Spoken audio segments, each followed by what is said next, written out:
નમસ્કાર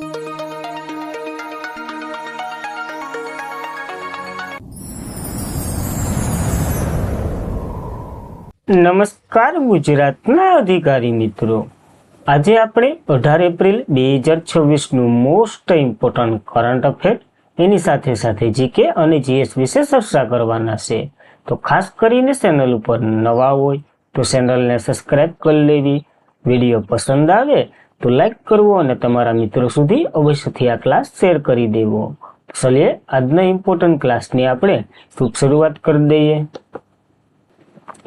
તો વિશ્વ કળા દિવસ 2026 આપણે ક્યારે મનાવીએ છીએ? તો 15 એપ્રિલના રોજ. આ એક મહત્વનો એક દિવસ કહી શકીએ, કારણ કે કળા એ તો મનની ધારણા કહી શકીએ. તો સમાજ અને સંસ્કૃતિ માનવ અભિયાનને આકાર આપવા કળા મહત્વને માન આપીએ. વિશ્વ કળા દિવસ 15 એપ્રિલ 2026ના રોજ મનાવવામાં આવે છે. વૈશ્વિક સ્તરે ઉજવવામાં આવતો આ વિશ્વ કળા સર્જનાત્મક, કલાત્મક અને વિવિધતા, સામાજિક પ્રગતિ, કલાકારોને યોગદાનને પ્રોત્સાહનને સમર્પિત આ એક દિવસ છે. તો યાદ રાખવો આની થીમ તો 2026ની અભિવ્યક્તિની બગીચો, કલા દ્વારા સમુદાયનું સંવર્ધન કરવું. તો ખાસ મહત્વની થીમ છે, નાની એવી છે, તો આપણને યાદ રાખવી. આ દિવસની ઉજવણીની વાત કરીએ તો 2012માં ઇન્ટરનેશનલ એસોસિએશન ઓફ આર્ટ્સ દ્વારા શરૂ કરવામાં આવ્યો હતો. પછી 2019માં યુનેસ્કોએ આને માન્યતા આપી અને આને પ્રમોટ કર્યો હતો. તો આ મહત્વનો એક વિશ્વ કળા દિવસ 2026 આપણને યાદ રાખવો 15 એપ્રિલના રોજ મનાવવામાં આવે છે. ત્યારબાદ કયા ભારતીય ખેલાડીને March ICC men's player of the month તરીકે જાહેર કરવામાં આવ્યા છે? તો પુરુષમાં વાત કરીએ તો સંજુ સેમસન અને મહિલામાં તો કે ન્યુઝીલેન્ડના ખેલાડી છે. બંને વિશે માહિતી લઈ લઈએ. આઈસીસી T20 વર્લ્ડ કપ 2026 શાનદાર પ્રદર્શનના કારણે જ ભારતના સંજુ સેમસંગને March ICC men's player of the month તરીકે નામાંકિત કરવામાં આવ્યા અને વિનર થઈ ગયા. આ સન્માન બોલર સેમસંગની ક્રિકેટની સફળ અને તબક્કાના પુરસ્કારની મહત્વનું પ્રતિબિંબ કરે છે. તો યાદ રાખવું, પુરુષમાં સંજુ સેમસંગ અને મહિલામાં તો કે ન્યુઝીલેન્ડના કેપ્ટન છે મેરી કેર, જે માર્ચ આઈસીસી T20 મહિલા ખેલાડી ઓફ ધ મંથ તરીકે પસંદ કરવામાં આવ્યા છે. તેમનીનું પ્રદર્શન પણ ખૂબ વધારે છે, કારણ કે ત્રીજી વખત આ રેકોર્ડ એમને મળી રહ્યો છે. તો સારું એવું જ પ્રદર્શન કરી રહ્યા છે. તો ખાસ મેન્સ અને વુમેન્સ બંને આપણને યાદ રહેવું જોઈએ. આઈસીસીની વાત કરી લઈએ, ઇન્ટરનેશનલ ક્રિકેટ કાઉન્સિલ એનું ફૂલ ફોર્મ થાય. આની રચના 15 જૂન 1909માં થઈ હતી. સ્થાપના સમયે એનું નામ ઇમ્પિરિયલ ક્રિકેટ કોન્ફરન્સ હતું, એની આઈસીસી નહોતું. 1965માં ઇન્ટરનેશનલ ક્રિકેટ કોન્ફરન્સ થયું. 1989માં ઇન્ટરનેશનલ ક્રિકેટ કાઉન્સિલ એનું મૂળ નામ એને મળ્યું. મુખ્ય મથક દુબઈ યુએઈમાં છે. સભ્યપદ 108 દેશો છે. સીઈઓ તો કે સંજોગ ગુપ્તા છે અને અધ્યક્ષ જય શાહ છે. આનો મોટો ક્રિકેટ ફોર ગુડ. તો ખાસ આ મહત્વની સંસ્થા છે, તો એટલી માહિતી આપણને હર હંમેશા યાદ રહેવી જોઈએ. ત્યારબાદ ગુજરાતના કયા સ્થળે ભારત તાઇવાનની મદદથી ઔદ્યોગિક પાર્ક સ્થાપવામાં આવશે? તો સાણંદ અને ધોલેરા બંને ખાતે સ્થાપવામાં આવશે. તો ઇમ્પોર્ટન્ટ એટલે કે મોસ્ટ ઇમ્પોર્ટન્ટ પ્રશ્ન કરજો, કારણ કે ધોલેરા પેલું SIR છે અને સાણંદ સિલિકોન નામ જાણીતું જ છે બધી મટીરિયલ માટેને. તો સેમિકન્ડક્ટર અને ઇલેક્ટ્રોનિક ઉત્પાદનના કેન્દ્ર તરીકે ગુજરાત ચીપ મજબૂત બનાવવાની દિશામાં એક મોટું પગલું. રાજ્ય સરકારે તાઇવાન સાહસ ઔદ્યોગિક સહયોગને પ્રોત્સાહન આપવા માટે તાઇવાનની એક કંપની છે એરિઝિયલ ઇન્ટરનેશનલ કંપની, એની સાથે MOU એટલે કે કરાર પર હસ્તાક્ષર કર્યા છે. આ કરારના ભાગરૂપે સાણંદ ધોલેરાના ક્ષેત્રમાં ઇન્ડો તાઇવાન ઇન્ડસ્ટ્રીયલ પાર્ક વિકસાવશે. એમાં શું થાય તો કે આનો ઉદ્દેશ્ય સેમિકન્ડક્ટર, ઇલેક્ટ્રોનિક અને ઇલેક્ટ્રિક વાહનો, રોબોટિક અને એ સંબંધિત સપ્લાય થશે, મુખ્ય પ્રોડક્ટનું ઉત્પાદન થશે વગેરે બનવાનું છે. ટૂંકમાં મેન્યુફેક્ચરિંગ જ થશે. પ્રારંભિક રોકાણ 100 કરોડ રૂપિયાનું છે. આનો લક્ષ્ય 1000 કરોડ પ્લસ FDI છે, ફ્રન્ટ ડાયરેક્ટ ઇન્વેસ્ટર છે. 5 વર્ષમાં 12,000 નોકરીઓની અપેક્ષા છે અને ભારત અને તાઇવાન ઔદ્યોગિક સહયોગને મજબૂત બનાવશે, એના માટે આ કરાર કર્યા છે. તો યાદ રાખવા. ધોલેરાની વાત કરીએ તો આ બે સ્થળોને શા માટે પસંદ કરવામાં આવ્યા? સાહેબ મારી બાજુમાં એ બહુ સારું એવું ગામડું છે, એનો વિકાસ કરો. તો એવું નથી, આ વિકાસ થઈ ગયેલા શહેરોમાં આવી રહ્યું છે, છે. ધોલેરા હવે ભારતનું સિલિકોન સિટી તરીકે ઓળખાય છે અને સાણંદ જે પહેલા જ ભારતનું ઓટોમોબાઈલ હબ તરીકે જાણીતું છે, એટલે કે પ્રખ્યાત જ છે. તો ખાસ ધોલેરા પેલું SIR પર છે, તો એ પણ આપણને યાદ રાખવું મજબૂત છે. તાઇવાનની વાત કરી લઈએ તો મેપમાં તમે જોઈ શકતા હશો, આકોર ચાઇના છે, ચાઇનાની આકોર તાઇવાન આવેલું છે, ટાપુ સમૂહનો દેશ છે, કેપિટલ તાઇપેડ છે. સમજો કે નવું તાઇવાન ડોલર છે અને રાષ્ટ્રપતિ લાઇસિંગ તે છે. તો ખાસ મહત્વની કરાર છે આપણા માટે, તો ઇમ્પોર્ટન્ટ યાદ રાખવા.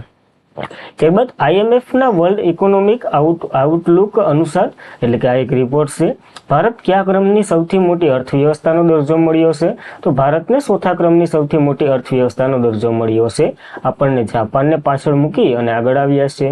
તો આંતરરાષ્ટ્રીય નાણાકીય ભંડોળ એટલે કે international monetary fund, full form યાદ રાખવું, કારણ કે PSI જેવી અઘરી એક્ઝામો હોય તો પૂછાઈ જાય. તાજેતરના જ અંદાજ મુજબ ભારત વિશ્વની સૌથી મોટી ઝડપી વિકસિત થઈ રહેલી અર્થવ્યવસ્થામાંની એક છે, છતાં થોડા સમયથી ચોથા ક્રમની સૌથી મોટી અર્થવ્યવસ્થાનો દરજ્જો મેળવી રહ્યું છે. વૈશ્વિક GDP રેન્કિંગમાં વાત કરીએ તો ભારત છઠ્ઠા ક્રમે છે. તો બંને રિપોર્ટ અલગ અલગ છે, એટલે કે બંને ક્રમો અલગ અલગ છે. સૌથી મોટી અર્થવ્યવસ્થામાં વાત કરીએ તો ચોથા ક્રમે, GDP ને ધ્યાનમાં લઈએ તો ડાયરેક્ટ 2 ક્રમ પાછળ વયા જવાના. તો યાદ રાખવું, પ્રશ્ન કેવી રીતના પૂછાણો. જોકે રેન્કિંગમાં ઘટાડો કોઈ પણ જે મોટી આર્થિક કારણોસર નથી થતો, પરંતુ મોટાભાગના આંકડાકીય IMF એપ્રિલ 2026માં જે વર્લ્ડ ઇકોનોમિક આઉટલુક અનુસાર આ અર્થતંત્રને 3.92 ટ્રિલિયનથી પહોંચી ગયું એવો અંદાજ આપ્યો છે. તો આપણને આંકડો નથી યાદ રાખવો, ખાલી ક્રમ યાદ રાખો.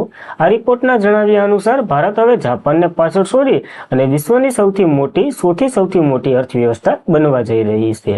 જ્યારે US સૌથી મોટી અર્થવ્યવસ્થા છે, બીજા નંબર ઉપર ચાઇના આવે અને ત્રીજા નંબર ઉપર જર્મની, ત્યારબાદ ભારત છે અને ત્યારબાદ જાપાન છે. ગયા સાલે આપણે યુનાઇટેડ કિંગડમ એટલે કે UK ને પાછળ છોડી અને સૌથી મોટી 5મા નંબરની અર્થવ્યવસ્થા બની હતી અને આ વખતે ચોથા નંબરની બન્યું છે, કારણ કે જાપાનને પણ પાછળ લઈ લીધું. તો ભગવાન કરે 2030 સુધીમાં બીજા નંબરની બની જાય, ડાયરેક્ટ ડબલ જ હોય, આમાં હોય. ત્યારબાદ ભારત હજુ વિશ્વની સૌથી મોટી ઝડપી વિકસિત થઈ રહેલી મુખ્ય અર્થવ્યવસ્થા છે. વૈશ્વિક યોગદાનની વાત કરીએ, વૈશ્વિક જે ભારતનો ફાળો આશરે 17% હોવાનો અંદાજ અન્ય આપ્યો છે. ચીન પછી બીજા ક્રમનું સૌથી મોટું યોગદાન વિશ્વમાં આપણું છે એવું કીધું છે આ જ રિપોર્ટ અનુસાર. ઇન્ટરનેશનલ મોનિટરી ફંડની વાત કરી લઈએ. 1 જુલાઈ 1944માં એની રચના થઈ હતી. સભ્ય દેશો 191 સભ્ય છે. ચલો તો કે લિક્ટેનસ્ટાઇન બન્યો હતો 2024માં. મુખ્ય મથક તો યાદ જ રાખવાનું, કારણ કે ફૂલ ફોર્મ પૂછી લે તો મુખ્ય મથક તો આસાનથી પૂછી લે. આના MD વોશિંગ્ટન DCમાં છે.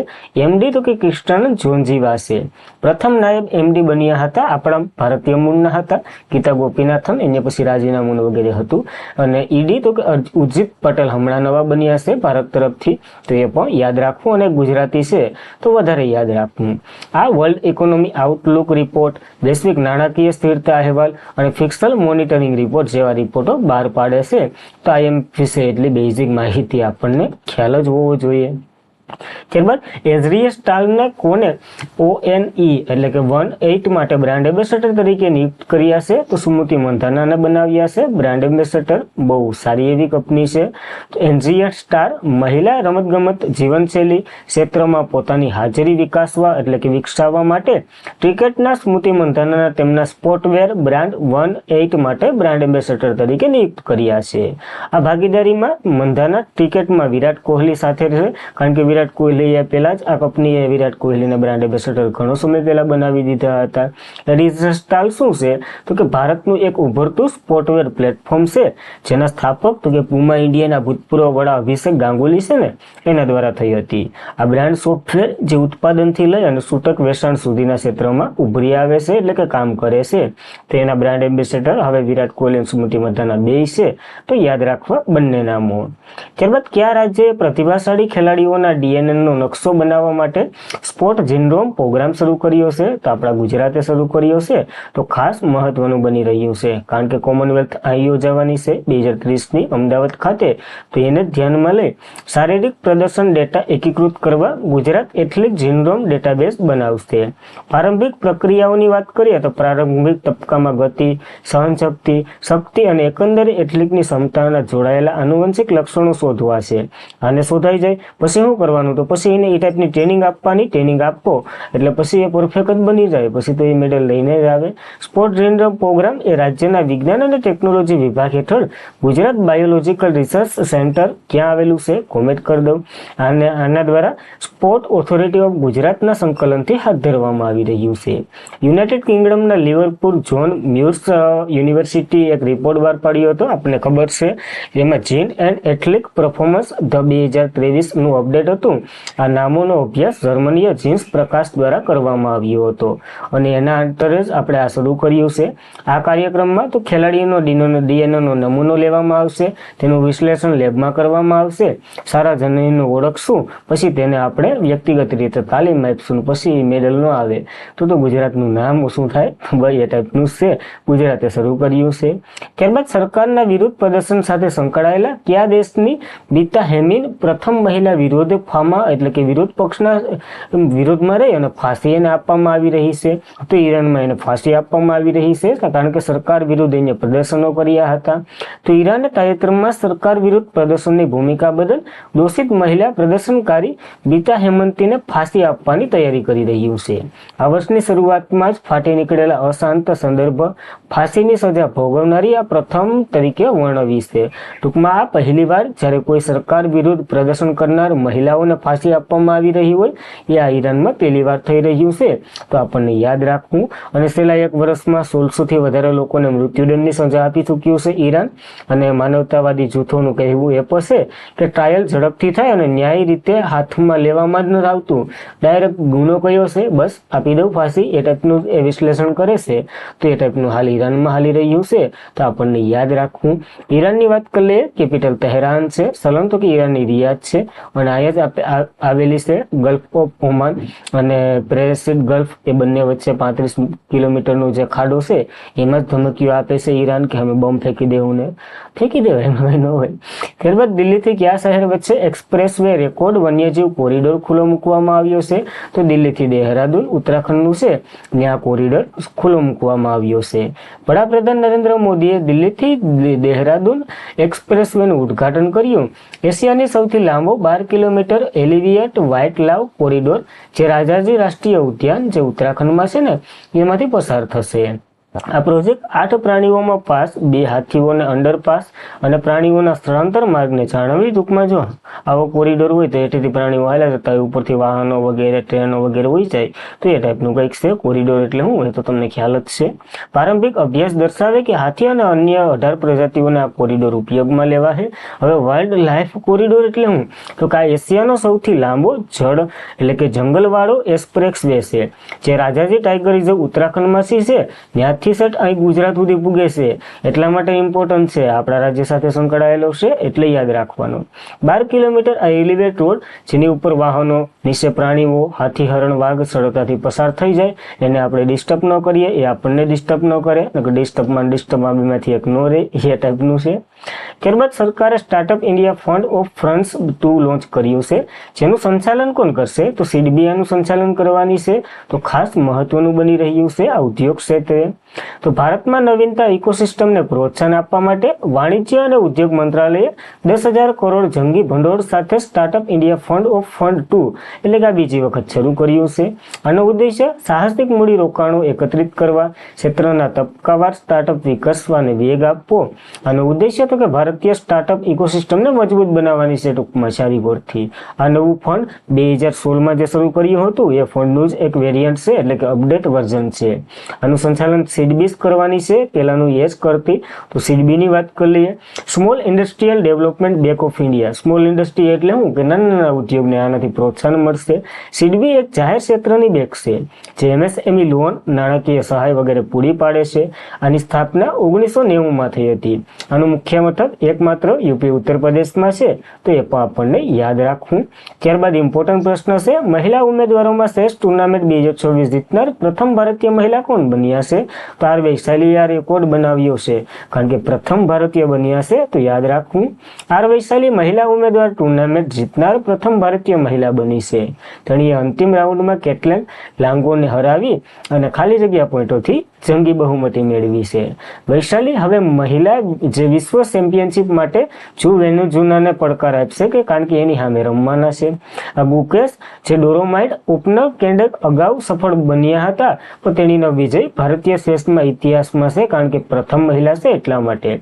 અને મહિલા વિશ્વ ચેમ્પિયનશિપ 2016 થી સિનીજ ભારતીયો એટલે કે સિનીજ મેડલો લઈ જતા પણ હવે આ એકમાત્ર 10 વર્ષ પછી આર વૈશાલી આમાં પ્રવેશ કર્યો છે અને આ પ્રવેશ કરનાર પ્રથમ ભારતીય બન્યા છે મહિલા ઉમેદવારોમાં. તો આપણને ભૂલાવવું જ ન જોઈએ.